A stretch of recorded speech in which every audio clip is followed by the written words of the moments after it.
Fala, Matilha. Primo Doguinho na área, ó, com aquela energia de quem acabou de achar um pestiço perdido no sofá. Hoje, o papo é sério. A gente vai farejar o caminho do poder. Porque, se você ainda acha que quem manda em tudo é só o pitbull mais forte da rua, prepare esse focinho, meu amigo, porque o jogo é bem mais complexo. Tá cheio de regra que ninguém te conta. Bora decifrar esse latido. E ó, é a mais pura verdade. Presta atenção, se você não saca como a ração é distribuída, quem decide o preço daquele osso premium, ou por que raios a sua casinha paga mais imposto de pulga que a do husky ali do lado, você vai ficar para trás. Vai ficar comendo farelo. E fala sério, eu não quero ver ninguém da minha matilha nessa situação. E é para isso que eu tô aqui. A minha missão é justamente essa: traduzir o politiquês complicado daqueles cães de gravata para nossa língua, o bom e velho vira-latês. A gente vai entender juntos quem tá puxando qual coleira nesse jogo todo para você finalmente parar de ser passado para trás e, óbvio, começar a garantir a sua própria montanha de petiscos. Olha só, no nosso quintal basicamente existem dois tipos de cachorro, tá? Tem aquele que late pra lua sem nem saber o porquê, e tem aquele que late na hora certa e, mais importante, pro doguinho certo. O primeiro só sabe reclamar que o pote de ração tá vazio. Já o segundo sabe exatamente qual doguinho é o responsável por encher aquele pote. E aí a pergunta é, de que lado você tá? A diferença, gente, é gritante. Sério, o vira-lata confuso, coitado, vive perdido. Leva a bronca do síndico do canil, perde o osso pros espertalhões e fica ali, ó, com aquela cara de onde foi que eu errei? Já o cão esperto, aquele de colete, coleira alinhada, esse aí entende o mapa do poder. Ele sabe quem faz o que e é por isso que os petiscos e brinquedos dele estão sempre protegidos. O nosso objetivo aqui é exatamente esse, transformar todo mundo em cão esperto. Certo. Então vamos começar a desvendar isso. O primeiro grande poder, pensa nele como se fosse o cão alfa da matilha, sabe? Aquele que não fica só no latido estratégico, não. Ele arregaça as patas e, ó, faz a coisa acontecer. É exatamente isso. Esse é o poder executivo. É ele que administra o dia a dia do nosso quintal. Sabe aquela fonte do parque que sempre tem água fresca? A coleta de resíduos que está sempre em dia? A segurança na pracinha? Pois é, isso acontece porque o executivo latiu a ordem certa e a equipe dele foi lá e fez. Sem ele, meu amigo, seria uma bagunça total. Cada um por si, as pulgas por todos. E quem são esses alfas, afinal? Bom, lá no topo, cuidando do quintal entreu, a gente tem o presidente cão. Daí, em cada estado, gerenciando os canis maiores, tem o governador. E bem pertinho da gente, cuidando da nossa rua, do nosso poste, tá o prefeito. E o mais importante de tudo, são os nossos latidos na urna que colocam esses caras lá. A gente que escolhe. Beleza? Então a gente já sabe quem executa, quem faz acontecer, mas e quem é que cria as regras do jogo? Quem decide o que pode e o que não pode fazer no quintal? É aí que entra o nosso segundo poder. Se liga nisso.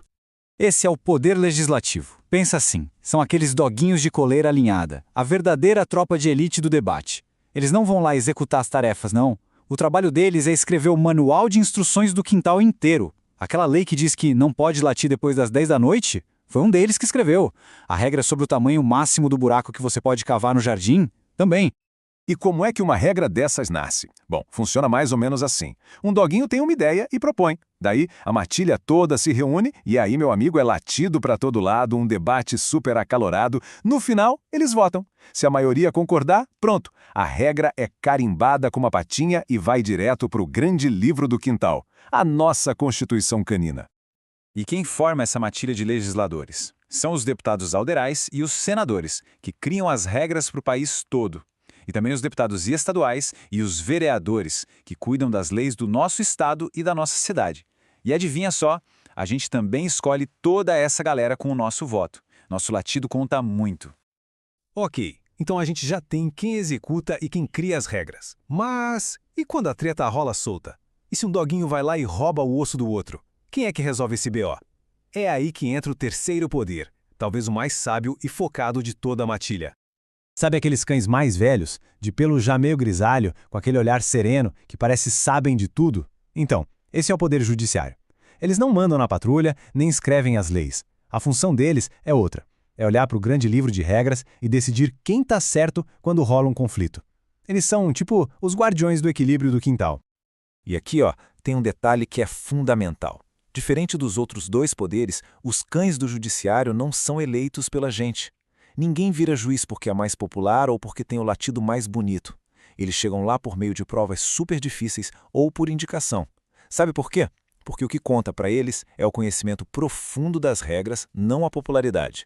E bem lá no topo dessa montanha da sabedoria canina fica o Supremo Tribunal de Focinhos, o nosso STF. Lá são exatamente 11 cães. 11! Notáveis, super experientes, que dão a palavra final nas maiores tretas do quintal. E quando eles latem a decisão, acabou. Não tem mais para onde correr, não tem apelação.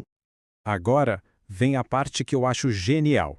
Como é que esses três poderes, tão diferentes, não saem na mordida um com o outro o tempo todo? Como eles conseguem trabalhar em harmonia? Bem, bem-vindos ao grande jogo do osso. O sistema que, no fim das contas, mantém o equilíbrio na nossa sociedade. Vamos imaginar um cenário aqui, bem rápido. Os deputados ao-federais resolvem criar uma nova taxa obrigatória do brinquedo que apita. Aquele pato de borracha, taxado. A bolinha que faz squeak, taxada também. E aí, como é que isso vira lei de verdade?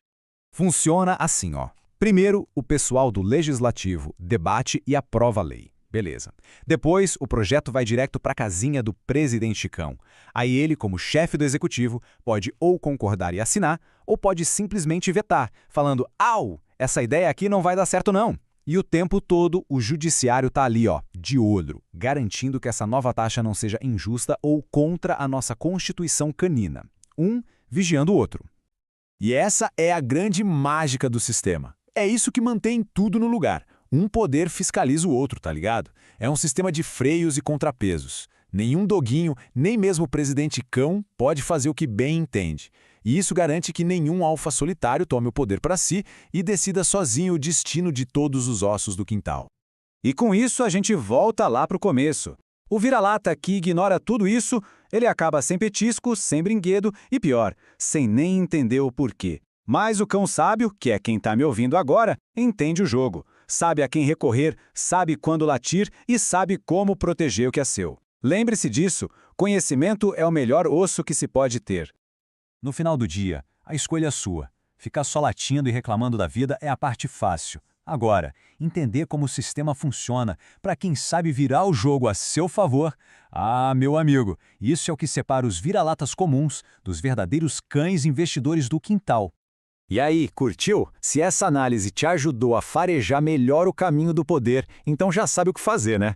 Taca a pata no like, se inscreve aqui no canal e, claro, ativa esse sininho para não perder nenhum latido importante. Aqui é o Primo Doguinho, sempre te ajudando a investir para nunca mais ter que correr atrás do próprio rabo. Aquele abraço de pata.